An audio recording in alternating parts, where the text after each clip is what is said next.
Ano naman po ang message mo para sa mga marites mong kapitbahay? Charing lang, ito naman. Hayaan mo na sila. Buhay nila yan. Okay?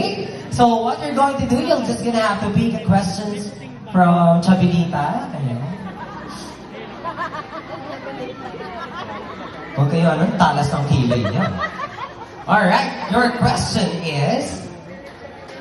So, all Tagalog po ang question natin. Ano po? Ano, hindi ba? Okay, all O, isipin mo lang. 350. Ang iyong katanungan, okay, inhale mo na, miss. Okay. Your question is, Yan na, yan na, yan na. kapag may umaway o nang bully sa anak mo, ano ang gagawin mo? Ulitin ko ang iyong katanungan.